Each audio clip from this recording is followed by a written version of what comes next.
আসসালামু আলাইকুম। সবাই কেমন আছেন? আশা করছি আল্লাহর রহমতে সবাই খুব ভালো আছেন। আর আপনাদের দোয়া ও ভালোবাসায় আমরাও ভালো আছি। মেয়ের আবদারে আজ আমি রান্না করব ফুলকপির রোস্ট আর সাদা পোলাও, আর সেটাই আজ আপনাদের সঙ্গে শেয়ার করব। আর আশা করব আপনারা সবাই আমার পাশে থাকবেন। তো এগুলো রান্নার জন্য আমি দু চুলায় রান্না বসিয়ে দিয়েছি। এক পাশে আমি পোলাওয়ের যে গরম পানিটা দেব সেটা দিয়েছি, আর এক পাশে আমি পেঁয়াজটুকু ভেজে নিলাম। পেঁয়াজগুলো হালকা ভেজে নেওয়ার পর এখন আমি এর মধ্যে চালগুলো দিয়ে ভালো করে ভাজা ভাজা করে নেব। পেঁয়াজগুলো লাল লাল করে ভেজে নিলে পোলাওয়ের রঙটাও কিন্তু সাদা আর থাকে না, তার জন্যই আমি পেঁয়াজটা হালকা ভেজে নিয়েছি। আর এর মধ্যে কিন্তু আমি সাদা গোটা আর ডালচিনিও দিয়ে দিয়েছি। চালটা কিছুটা ভাজা ভাজা হয়ে গেলে এর মধ্যে আমি আদা রসুন বাটাও দিয়ে দিলাম। তো আদা রসুন বাটা দেওয়ার পর আর একটু ভাজা ভাজা করে নেব। আর এই তো আমি আপনাদেরকে দেখিয়ে দিচ্ছি কেমন ঝরঝরে করে আমি চালগুলো ভেজে নিয়েছি। তো এখন আমি এর মধ্যে গরম পানি দেব। পাশের চুলায় আমি যে গরম পানি বসিয়েছিলাম সেটাই এখন এর মধ্যে আমি দিয়ে দিচ্ছি। আর আমি কিন্তু পানি কখনোই মাপ করে দেই না, আমি এই তো যে খুন্তিটা দিয়ে নাড়াচাড়া করে দিচ্ছি সেটা দিয়েই আমি বুঝে যাই যে পানি কতটুকু লাগবে।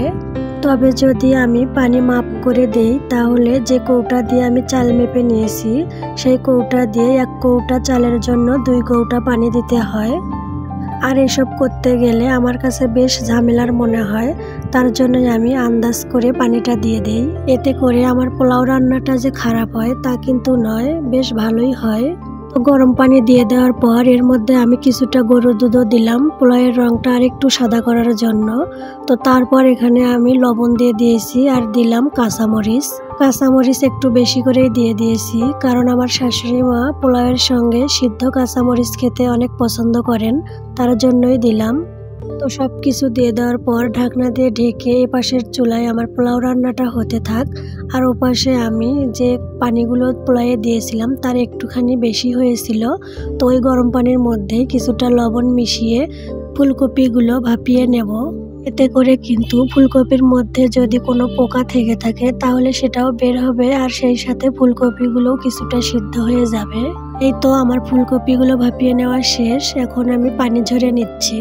এখন আমি ফুলকপির রোস্ট রান্না শুরু করব। তো তার আগে আমি এই পাশের চুলায় পোলাওগুলো একটুখানি নেড়ে চেড়ে দিচ্ছি, কারণ এতক্ষণে পোলাওয়ের যে পানিটা ছিল সবটুকু শুকিয়ে গেছে।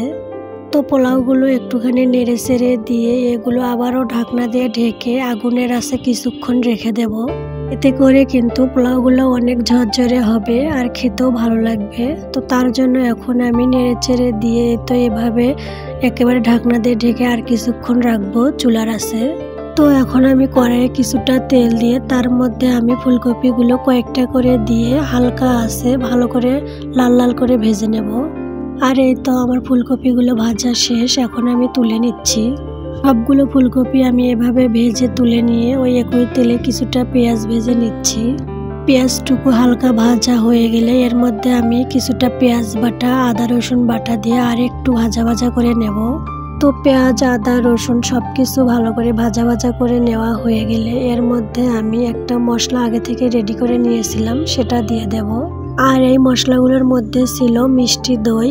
আসলে আমি এই রোস্টে চিনি দেব না, তার জন্য আমি টক দই না নিয়ে মিষ্টি দইটাই নিয়েছিলাম। আর ছিল বাদাম বাটা আর কিছুটা গরুর দুধ।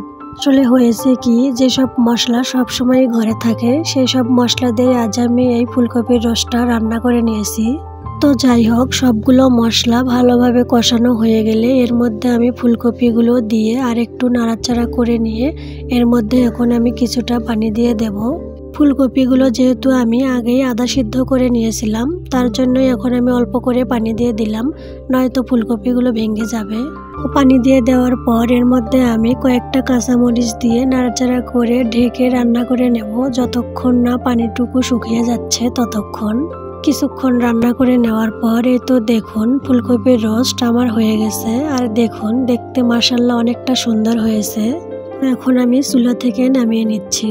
তো রান্না শেষ করে সব কাজ সেরে খাওয়ার জন্য প্লেটে করে বেড়ে নিয়েছি ফুলকপির রোস্ট, বেগুন ভাজা, ডিম ভাজি আর সাথে সাদা পোলাও।